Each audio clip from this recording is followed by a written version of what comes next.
So in this video I'm hoping to show you some of the new functionality that's been made available to users during the 2024 calendar year.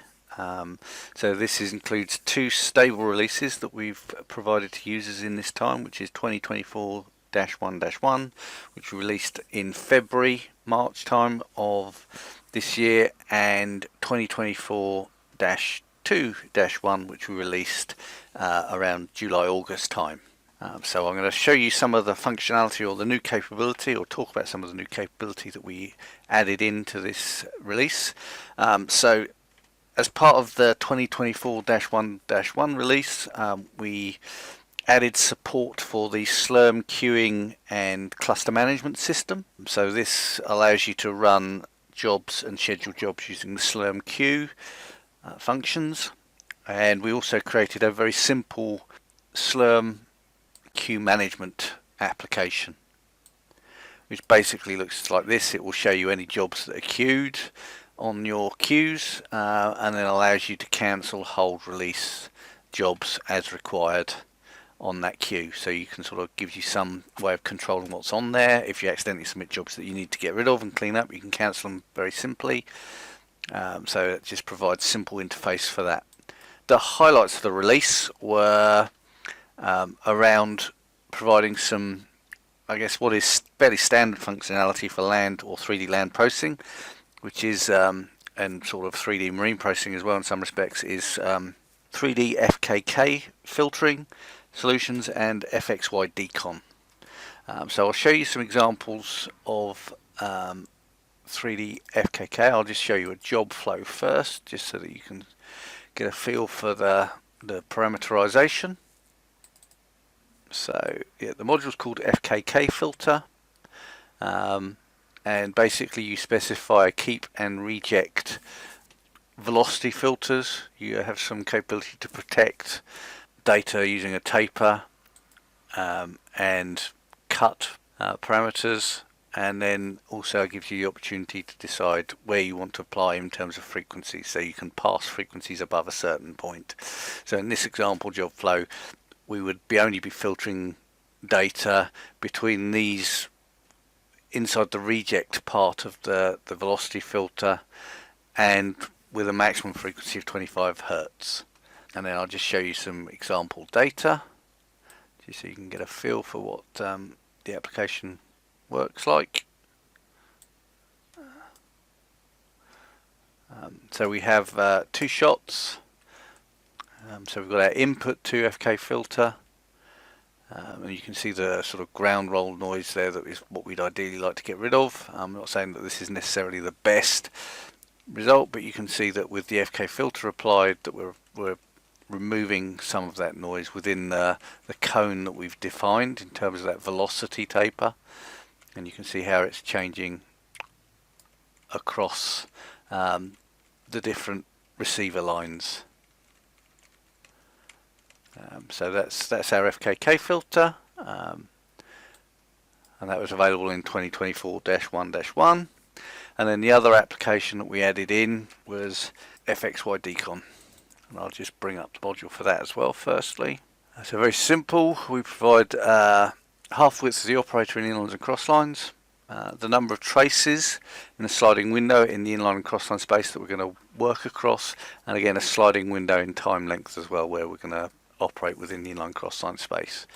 And again, if I bring across a display with data, so that's our data without FXY decon applied, and then with, and you can see in that first second of data at the top of the line, we can certainly see that it's being quite effective in removing some of that sort of migration noise energy and tidying up the data quite nicely. So would suggest that you give these two new modules a try and see if they're of benefit for you. In terms of other updates we implemented during this release, there were some updates and improvements to the HRD Ghost module to make it faster. So we improved the run times, and also to improve the quality of the result, and make it more consistent across different dataset types. We also added some updates to the geometry application, particularly around improved handling of missing pegs, with improved QC capability around that as well, so we can basically allow you to zoom in on where a peg is missing and see if it's see what effect that has on the geometry.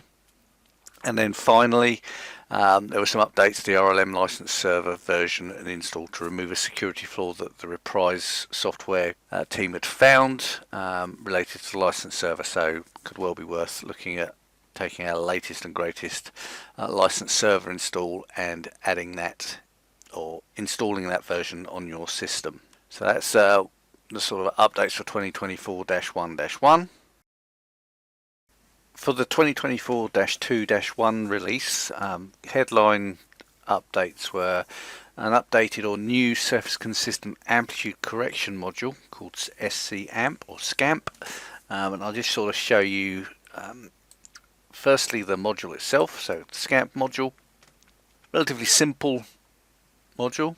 It's a standalone module, so it utilizes both input and output functions within the module itself, so there's no need for a size read or a size write module in the job flow.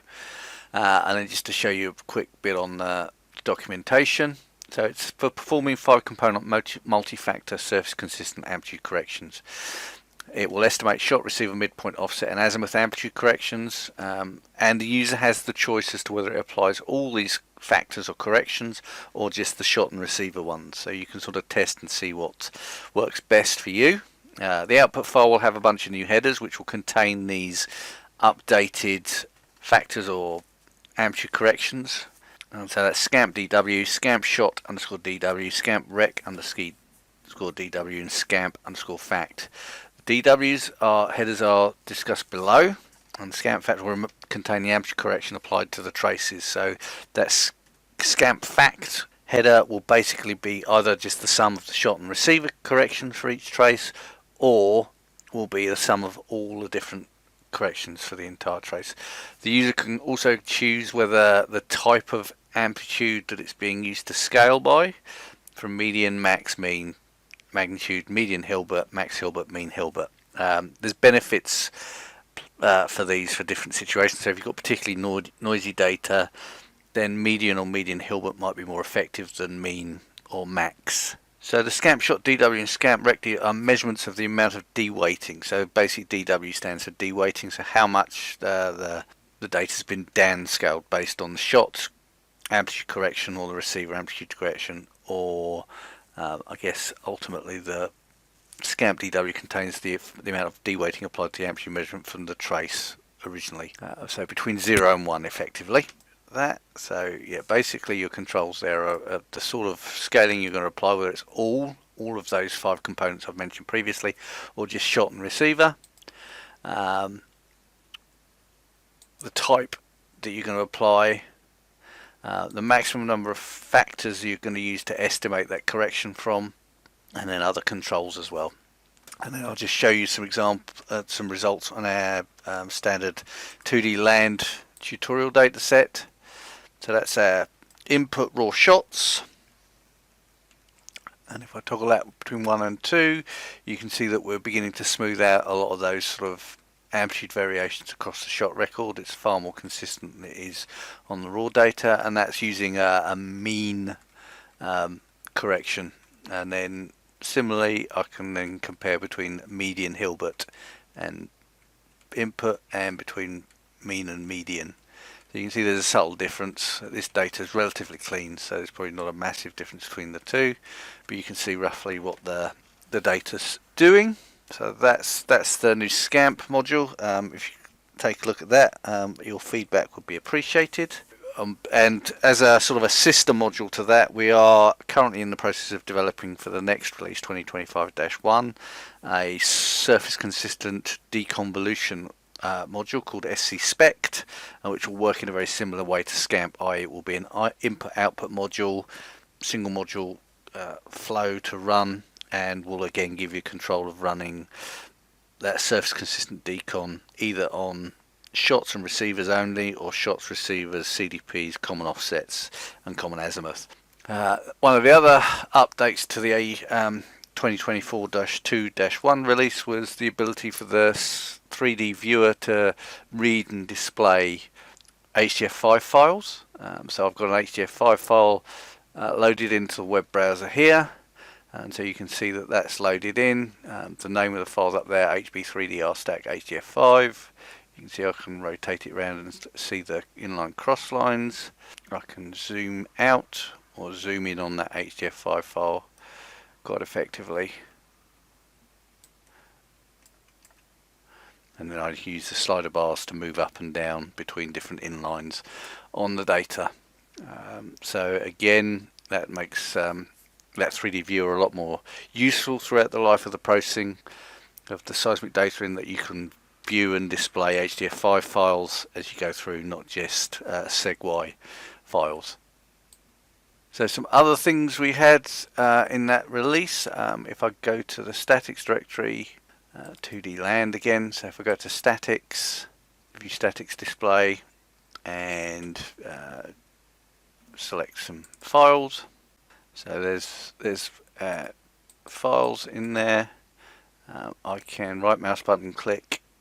I can also obviously display XT displays for those. Go on there. I can right mouse button click on there and display receive elevations in green if I want to. So that gives me my receive elevation information in there, and I can toggle the XT access direction for all or just one file. So I can flip the displays from right to left or left to right if that's useful. So that's an improvement to that application. Give it a try and let us know how it goes for you. And then for the refraction statics packages, RefStat 2D and 3D, there's a capability now to revert updates to the velocity model.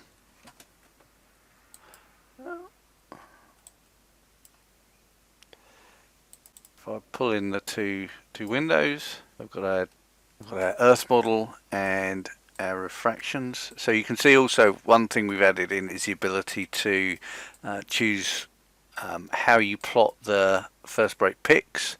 So we can now plot them in essence the same orientation as you would see them in SV plotted on the seismic data, going from smallest or lowest time to deepest or highest time in terms of display.